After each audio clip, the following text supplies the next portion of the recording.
boxing voice. All right, Abner. So I wanted to talk to you a little bit about your last fight, just to get a feel of how you felt your performance was, and how you feel with Virgil Hunter, because I just spoke to him like a day ago, and I just wanted to get your take on how was that matching. Right. Well, first of all, the training situation, I felt good. I've been feeling good, actually. We're training with Virgil, and we clicked right away. The training was perfect, me and him. I think we bonded, we understood each other. And I was doing things just how he wanted me to do them, if not better. Thank God, And as far as the fight, there's times you could take the plan to a fight or have a plan and work on things at the gym, but, they don't always come out, especially, with my situation being almost a little bit more than a year off. And I say more than a year because, prior to that day of my fight, it had been at least, 11 months since I had lost a fight. But, keep in mind that I only did go one round in my last fight. So, practically I haven't fought in over a year in a couple of months. So with that said, I did feel sluggish. I felt, out of time. I just felt like, the time did hurt me in that fight. But nevertheless, I did a lot of things that Virgil wanted me to do, which was box, not stay there, toe to toe with the guy. And I outboxed, and I won every single round, I could say, against a fighter that's been active and hits hard and was pretty difficult to come back against. And does training amongst current, future, and past champions in Berto and Ward, you got Khan, you had Mayfield there, Fernando Guerrero was there at one point. I'm pretty sure it was after you got there, but training amongst those guys like that, similar to how Robert Garcia has it at the Boxing Academy, is that any added motivation? Does it push you to run the extra mile because all these guys are doing it? Does it add any new elements to Abner Mars's game, being amongst champions like that? Yes, sir, it does. It does, without no doubt. I mean, just all the fighters you just mentioned now, knowing that they, your trainer trains them, that's exciting in itself already. And knowing that you can learn a thing or two from them, that's adds up. I find myself sometimes sitting down and just watching Ward spar, or even just hit the bag. The same thing with Andre Berto, Amir Khan. I did have I saw a few of his training before he fought his last fight against Colosso. He hasn't been back since, obviously, because he has no date, not until December, I believe. But all these fighters are just, they feed you that energy that a team needs. You know what I'm saying? So yeah, man, I'm blessed to be part of that team, the A team, I could say it, because they're all every single letter starts with the letter A. Andre Berto and Amir Khan and Abner Mares. So I'm blessed, and just not too long ago I heard an interview. Andre Ward mentioned my name, and he said something about him liking my sparring sessions. So that right there just, believe me, at that moment I got up and I went to the gym wanting to do different things. And because at the end of the day, you do want to impress your colleagues. You do want to impress your teammates and obviously the fans. So you want to add up and you want to learn new things. Now, obviously, you've had one of the toughest boxing resumes.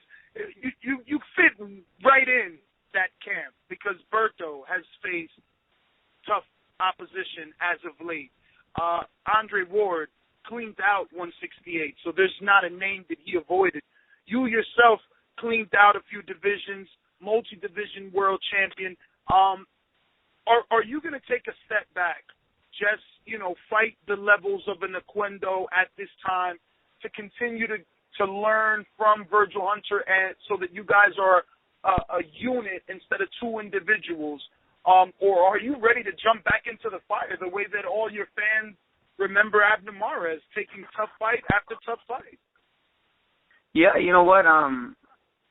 At first, I've been that type of fighter, like you said. People know me as the Abner that just takes any fight, any upcoming tough fight, no problem. But, this last fight I did have to take a step back and know that I've been off for so long. I had to take I had a fight against a fighter such as Jonathan Oquendo that, not disrespecting him or his level, but obviously he was not at the level that I've been used to fighting at. But nevertheless, it was a tough fight. So, I wouldn't be able to answer that just now because, there's negotiations right now about a possible tournament, about a possible even fight against a big-name fighter. So I'm open for anything, but obviously now I before I have to worry. Before it was like whatever I said. If I told my coach, I want to fight this, I want to fight that. But now I have a coach and also a leader that I needed so bad in my life and my team. Now is Coach Virgil. Whatever he says goes. Now is not Abner. I just train. I get ready for fights, and whatever he says, if he says I'm ready for that level already or again, let's do it. But again, I'm willing to fight again. My rematch against Johnny. I'm ready to get on that tournament if it does end up happening, and get on that world title level.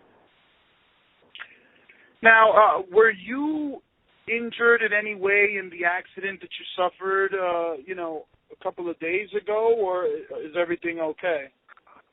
It was yesterday. I was on my way to the airport really early in the morning. I had to fly out to Bristol. I was going to go do an ESPN fight out there, and I got into an accident. I got rear-ended, but thank God it wasn't major. Obviously, you're not expecting the impact. I was not wearing my seatbelt, unfortunately, and I got tossed around in there, and I got not beat up, but I got hit here and there, bruised up. But I went to my chiropractor. He checked me. It was just bruised, and it was just obviously the impact of the car. But I'm good now. I'm good. Thank God it was nothing major. I'm at home enjoying my kids, and hopefully we start again next week because I have been staying active as far as training and running. Now, how does it work? Do you just go over to Virgil Hunter's gym, and do you have a set time slot, or is it 6 days, 5 days a week?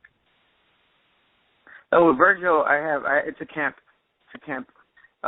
Whenever I get a date, I take this last time, obviously, because it was my first time, I only did 6 weeks with them. But now, if I do end up getting November or even December, I'll take my 10, 11 weeks and just go out there, fly out to Oakland,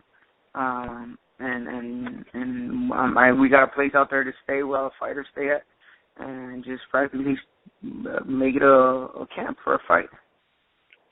So now you were speaking of the tournament. You're not talking about that tournament that includes a bunch of top-ranked fighters, are you, with Lomachenko, or is it a Golden Boy tournament? No. We both know, and everybody knows that Golden Boy is now officially working with Top Rank. So that is the tournament I'm talking about. That's the tournament I want to join. Those are the elite fighters, the world-class fighters, and I think I deserve to be in that tournament. So hopefully we again, it's all rumors. I have not yet sat down with Oscar or anyone to talk about it. They did mention something, so again, I'm not making it official, but there are rumors, and again, he did mention something, so I do want to sit down and go over that, and if I can, I'm willing to go in that tournament. Excuse my French, but you got some balls of steel, my friend. You want to get in there with Lomachenko. You see, this is why the people love you. Well, Abner, that's all my questions. Like I said, I don't want to take much of your time. I just wanted to update our readers and listeners and, of course, viewers about your career and what's going on. And you just gave me some great information because I'm sure the names in that tournament, people would love to see your name mixed in with that. You're a boxing fan's delight, my friend. You always take on the toughest opponents available, and we appreciate you for that. If you have any social media or something you want to give out so that I can include it into the article and also in the audio when I upload the audio as well. Yeah, thank you, my friend. Just add that I'm not afraid to lose. I lost once. Once you lose that record, you're not afraid to lose again. So believe me, I'm all about it to go in that tournament and fight anyone. And I said it even before before I suffered my first defeat. I'm not afraid to lose. I just want to fight whoever I can, get my money, get paid, financially be set, and that's it. You know, I know that I'm 28. This career is not long. I want to take full advantage of it. Don't want to end up losing against a, less class fighter. So let's do it, man. Thank you so much for the support. I just want the people to get and feel comfortable and get the confidence back from Abner. All right. Well, you have a good day, and thank you again to BoxingVoice.com. Appreciate your time. No problem. You have a good one. Right. You too. The Boxing Voice.